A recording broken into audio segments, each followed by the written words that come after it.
Bonjour, mon nom est Deadly Brook et aujourd'hui nous allons parler du chapitre 825.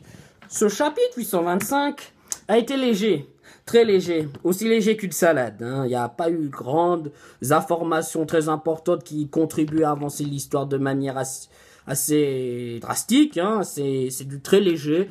On a une information importante, mais c'est plus du développement de personnages et plus de, on essaye de hyper les lecteurs que vraiment apprendre des choses assez essentielles à l'intrigue. Donc, on s'y presse pas et on s'y attelle tout de suite. Donc, dans ce chapitre 825, l'information qui est retenue et qui est plus ou moins transmise au fur et à mesure des chapitres.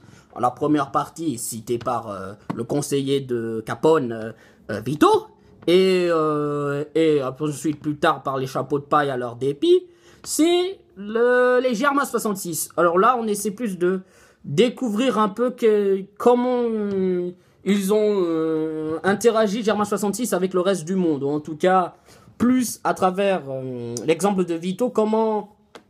À partir de Germa 66, la marine a pu imposer ses valeurs au monde. Car dans l'exemple de Vito, Germa 66, il dit que a été plus ou moins été l'adversaire d'un garçon qui s'appelle Sora, qui était accompagné d'un robot et d'une mouette qui combattait Germa 66. Mais bon, venant du gouvernement mondial, faut se méfier. Même Vito a dit que cette histoire à la base était faite pour embrigader les enfants et essayer de les encourager à s'engager dans la marine parce qu'il voyait qu'ils avaient un beau rôle et que Sora avait un certain caractère héroïque. Donc ça paraît très intéressant. Et aussi, entre-temps, dans les informations importante en dernier, on voit l'apparition du bateau de Germa 66 après l'intervention de Luffy. Ça, je vais le mentionner plus en troisième partie dans les informations secondaires que autre chose. Maintenant, nous allons plutôt parler du grand thème que j'ai pu remarquer, que j'ai déjà cité dans mes vidéos, c'est surtout d'une œuvre assez étrange et hors de la raison commun. Je vais parler dans la deuxième partie des parallèles plus ou moins des aspirations entre Big Mom et Alice au Pays Merveille, l'œuvre éponyme et surtout très connue et culte de Lewis Carroll. Alors, pour Big Mom, on avait déjà quelques petits indices comme quoi Big Mom était peut-être l'équivalent de la reine de cœur dans One Piece. Bon, on avait dans ce chapitre en particulier, on va se concentrer là-dessus et ensuite on va voir que c'était pas la première indice qui nous était passé.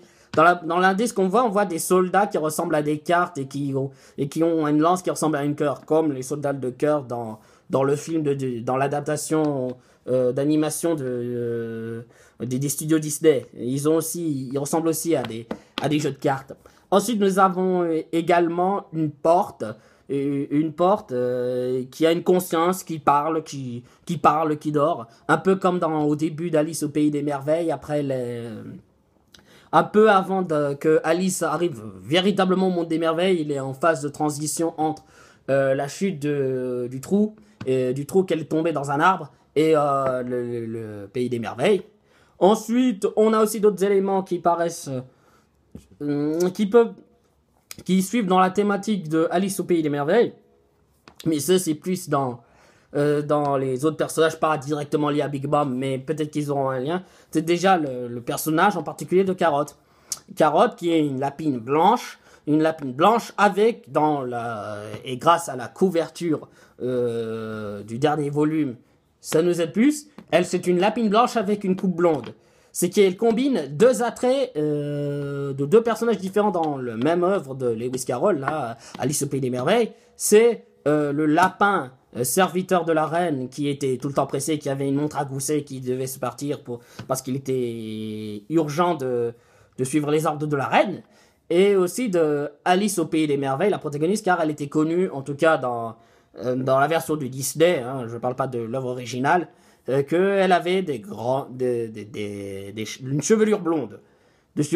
Et même dans sa réaction dans le 823 dans le 823 et plus dans le 824, c'est que elle avait dit oh cette mère est une est une terre de merveilles. Bon, en anglais ça passe bien, c'est Oh, this is truly a wonderland. Là, on voyait vraiment l'influence, l'aspiration de Alice au Pays des Merveilles, ou en tout cas l'équivalent d'Alice au Pays des Merveilles dans le monde de One Piece. Mais ça paraît assez intéressant. Il y a aussi d'autres éléments aussi un peu plus annexes comme Nekomamushi, comme l'a dit le doc de la série de la chaîne One Piece Passion, avait dit qu'il ressemblait au Bakeneko. Mais Bakeneko, il y a aussi d'autres inspirations qui font plus dans le Garfield avec surtout les lasagnes. Mais moi j'avais déjà trouvé que Nekomamushi, le duc du soirée de Zo, bah, il ressemblait au chat de Cheshire avec son grand sourire. Et vu que c'était un félin, ça me paraissait le parallèle le plus évident. Donc 3 références en un, ou peut-être qu'Oda lui-même n'a pas pensé, avait plus pensé à la légende urbaine, à la légende japonaise du Bakeneko et Garfield que vraiment Alice au Pays des Merveilles. Mais les éléments ne me disent pas là-dessus. Donc voilà, ça ce serait pour le grand thématique de Big Mom. La grande thématique de Big Mom. Et là nous allons... Et ah oui, petite dernière info. Bon, on apprend que une femme qui ressemble très portrait à Lola, à part 2-3 détails, comme quoi elle a toute sa dentition. Lola, elle lui manque une dent au beau milieu de la figure. Donc, on suppose que c'est une des filles de Big Mom. Et une des filles de Big Mom, sœur à Lola, ou peut-être c'est une Lola, c'est-à-dire que Lola est un modèle et que toutes les filles ressemblent à elle, et que toutes les filles dans le physique ont à peu près le même statut, mais selon les modèles, elles ont peut-être des tresses plus courtes, des couleurs de cheveux différents. Seul le temps nous le dira. Donc voilà. Donc là, dans cette 3e partie, nous allons plus voir dans les informations annexes qu'on apprend. Alors, dans les informations annexes qu'on apprend, c'est... bon, on est introduit un nouveau personnage des Fire Tanks. Qui est un tueur en série, qui a excusez-moi, un énorme Gatling Gun en tant que bras. On dirait Barrett dans Final Fantasy VII. Peut-être que Oda, en faisant des recherches, en regardant la pop culture, un peu par hasard, il a trouvé le design de Barrett dans Final Fantasy VII et s'est décidé d'aspirer. C'est autre chose, mais ça peut être intéressant. On a introduit un autre personnage.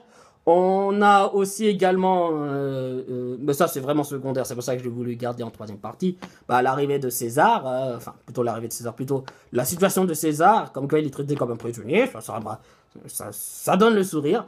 Et nous avons la partie de l'équipage de Luffy qui tend désespérément et à mal de survivre après la famine. Mais là, ils sont sur le bon chemin car ils sont sur le territoire de Big Mom et c'est pour le truc. Bon, là, il y a aussi une scène comique avec Luffy qui essaie de manger un poisson dont la peau est empoisonnée. Ça fait nous donner le sourire. Et aussi une bonne interaction entre l'équipage, avec l'équipage Japon de Paille et les Minx. Aussi le fait que Luffy commence tellement à avoir faim qu'il considère l'idée de manger Chopper. C'est assez intéressant. Et d'autres éléments qui ne sont pas tellement importants et mis en valeur, mais qui sont toujours un petit intéressants, c'est l'effet qu'il y a des limaces de mer qui sont greffées un peu comme les escargophones et qui font en guise d'alarme ou plutôt en guise d'avertisseur. C'est-à-dire que les limaces, quand elles sont dans la mer, ils envoient un signal à tous les bateaux qui ne correspondent pas à la fréquence, je suppose, des navires de Big Mom. Pour le bateau il y a son dynamique qui sonne, et ça doit être un signe d'avertissement comme quoi, attention, vous êtes dans un terrain de Big Mom, venez pas vous approcher. Et je suppose que si on s'y approche trop, il y a un bateau de reconnaissance qui va vous attaquer. Ça c'est un truc assez intéressant. Ah oui, et à la dernière page de ce chapitre, c'est la dernière page qu'il faudra nous patienter pendant 2 semaines, donc 2 semaines avant le gros chapitre. Donc on a la version de Germa 66, c'est une personne qui est déguisée, une personne qui a une capuche et qui ressemble trait pour Sanji, probablement un de ses frères, est en train de lui surveiller le bateau.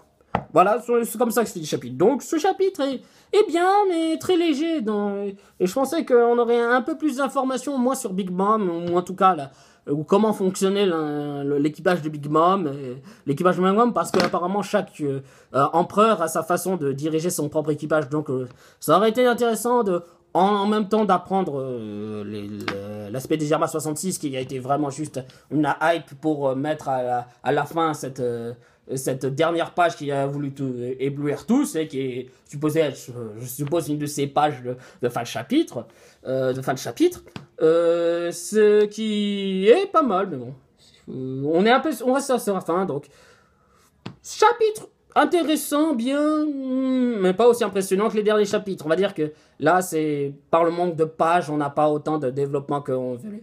Donc, ça reste quand même un excellent chapitre, 825 à lire. Donc, je vous souhaite à la prochaine pour dans 2 semaines pour le chapitre 826.